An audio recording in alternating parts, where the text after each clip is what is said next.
7 দিন পর গত 24 ঘন্টায় দেশে আবারও করোনায় 2 জনের মৃত্যু হয়েছে। এ সময় নতুন করে ভাইরাসটিতে আক্রান্ত হয়েছে 15 জন। এর আগে গত 5ই জুন করোনায় একজনের মৃত্যু হয়। যুদ্ধবাজ ইসরায়েলের হামলায় ইরানের আরজিএস প্রধান, সেনাবাহিনী প্রধান এবং কয়েকজন পরমাণু বিজ্ঞানী নিহত হওয়ার ঘটনায় তীব্র প্রতিবাদ জানিয়েছে বাংলাদেশ জামায়াতে ইসলামী। একই সঙ্গে নিহতদের প্রতি গভীর শোক প্রকাশ করেছে। ফের করোনা ভাইরাসের সংক্রমণ বাড়ায় মংলা বন্দরে জারি হয়েছে বিশেষ সতর্কতা। শুক্রবার থেকে বন্দর জেটির প্রধান গেটে বসানো হয়েছে স্বাস্থ্য পরীক্ষার বিভিন্ন যন্ত্রপাতি। ভোলার ভেদুরিয়ায় কনের জন্য আনা কাপড় পছন্দ না হওয়ায় দুই পক্ষের মধ্যে বাগদণ্ডিতার জেরে বরসহ তার সঙ্গীদের পিটিয়ে বাড়ি থেকে বের করে দিয়েছে কনে পক্ষের লোকজন। হামলায় বর মোহাম্মদ সজীব সহ 15 জন আহত হন। খাগড়াছড়িতে বাল্যবিয়ে বন্ধ করল ইউএনও। অবৈধ অটোরিকশার দখলে কিশোরগঞ্জ শহর। নিয়মনীতির তোয়াক্কা না করে দাবড়ে বেড়াচ্ছে হাজার হাজার অটোরিকশা।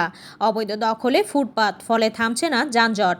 চরম দুর্ভোগে রয়েছে স্কুল কলেজের শিক্ষার্থী সহ সাধারণ মানুষ।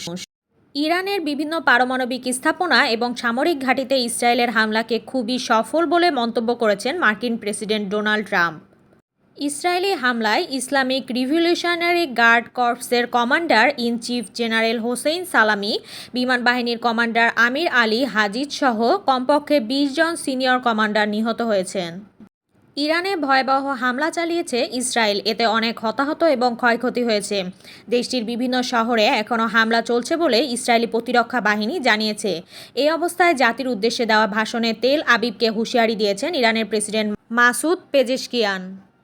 সকল জল্পনা কল্পনার অবসান ঘটিয়ে অবশেষে আর্জেন্টিনার বিস্ময় বালক ফ্যাসকো মাস্তান্তুয়েনোকে দলে ভিড়িয়ে নিল রিয়াল মাদ্রিদ। তার পেছনে খরচ হয়েছে 632 কোটি টাকারও বেশি।